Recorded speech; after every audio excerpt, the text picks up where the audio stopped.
राधे राधे। कार्तिक माह का दूसरा अध्याय। गुणवती की कथा। श्री कृष्ण ने सत्यभामा से कहा, हे देवी, गुणवती अपने पिता व पति को राक्षस के द्वारा मारे जाने का समाचार सुनकर बड़ा विलाप करने लगी। हे नाथ, हे पिता, मुझको त्याग कर तुम कहाँ चले गए? मैं अकेली कन्या हूँ। तुम्हारे बिना अब मैं क्या करूँ? अब मेरे भोजन और वस्त्र आदि की व्यवस्था कौन करेगा? घर में स्नेह पूर्वक मेरा पालन पोषण कौन करेगा? मैं कुछ नहीं कर सकती। मुझ विधवा की रक्षा कौन करेगा?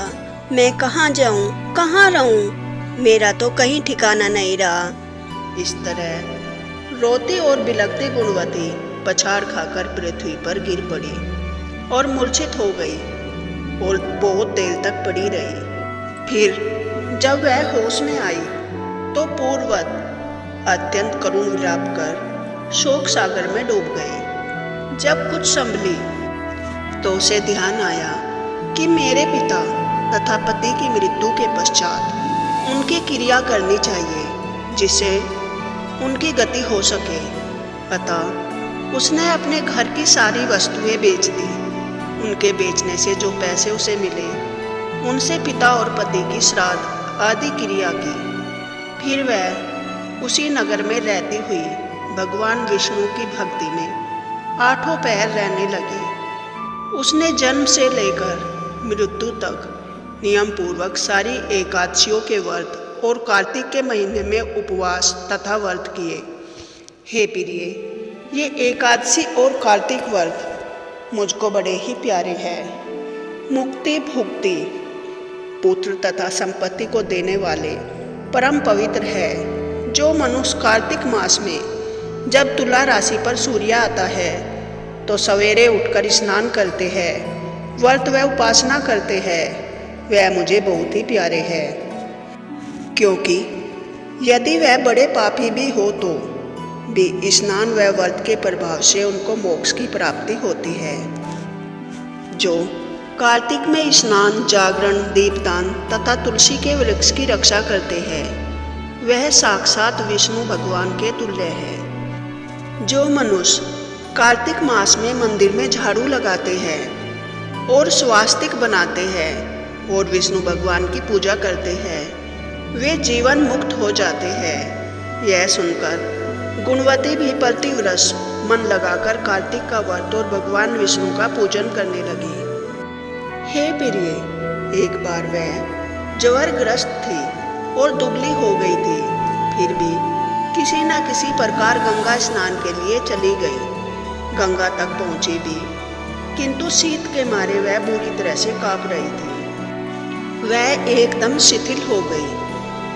तब वह मेरे दूतों के द्वारा मेरे धाम में आई। उसके पश्चात ब्रह्मा आदि देवताओं की प्रार्थना पर जब मैंने कृष्ण का अवतार लिया तो उस समय मेरे गण भी मेरे साथ आए। वह सब इस पृथ्वी पर यादव बने हैं। तुम्हारे पिता जो कि पूर्व जन्म में देव शर्मा थे, इस समय स्त्राजित है।